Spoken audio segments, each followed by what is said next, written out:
Let's jump right in. Welcome to this explainer on sessions and resumption. Now, if you're working with the Claude Code SDK, you already know this is an advanced difficulty feature, but it's also absolutely critical. So let's get straight to it. Picture this. You're 3 hours deep into a completely grueling debugging session. You've got stack traces, hypotheses, massive file reads, and it's all accumulated in this one long, pretty expensive conversation with Claude. And then your laptop dies, right? In the old world, you're starting completely from scratch. You're repasting logs, you're re-explaining your entire codebase, and honestly, you're just burning tokens to recreate an analysis you already had. But in the new world, you just type one simple flag and you pick up exactly where you left off. Now, if you're sitting there thinking this is just about convenience, take a look at this downtime metric, greater than 1 hour. Back in March 2026, there was actually this wild bug where sessions left idle for over an hour just totally wiped Claude's memory. It didn't just forget one thing, it literally forgot its own reasoning on every single subsequent turn. And get this, that bug lived in production for 15 days before Anthropic finally patched it in version 2.111. Literally every development team running overnight automations slammed right into this wall. It is a stark reminder, honestly, that session continuity isn't just a nice-to-have. It's a make-or-break production requirement for real-world apps. So what's actually happening under the hood here? Basically, a Claude Code session is just a persistent conversation thread.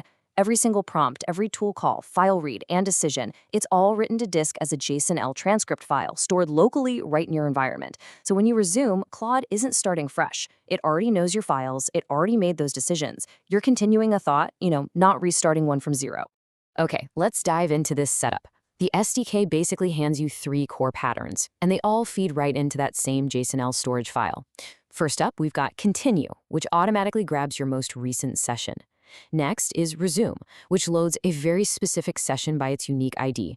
And finally, fork, which gives you independent branching. Together, these 3 tools cover every single scenario, from just closing your terminal for the night all the way up to running super complex multi-threaded codebase experiments. Let's look at how this builds into a real-world scenario. Imagine you have a security script running across 2 totally separate processes. In step 1, run 1 fires off at, say, 11 p.m. It analyzes your codebase, it finds vulnerabilities, and, this is the crucial part, it captures a session ID. Then, the next morning, step 2 triggers. Run 2 loads that exact persisted ID. Because it's resuming, Claude doesn't waste precious tokens rereading your authentication files all over again. It already knows about the vulnerabilities from last night, so it goes straight to applying those bcrypt fixes, using cached memory to keep your token usage incredibly low. Okay, I really need you to pay absolute attention to this specific mechanical detail. Notice that system init message. The session ID only fires once, and it happens right at the very start of the stream. That's it. If your code doesn't capture it precisely when this condition is met, the ID is gone, and your entire multi-step automation is going to fail completely. So capture this, and you capture the session. So the obvious question is, when do we use which pattern? Well, if you're a single developer on a single machine just picking up yesterday's work, continue true is absolutely your best friend. But I gotta warn you, using continue in a multi-user application is a massive data isolation bug waiting to happen.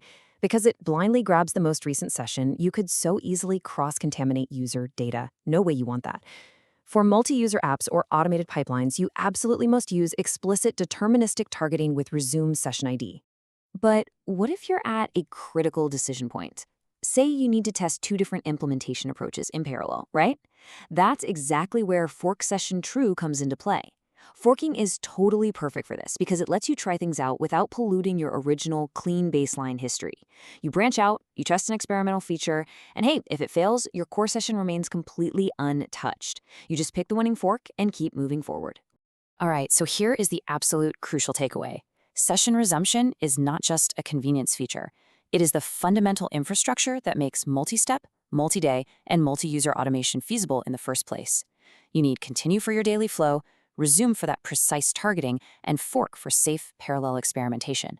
Oh, and remember, always checkpoint your long runs so you never accidentally resume a stale session without checking its age first.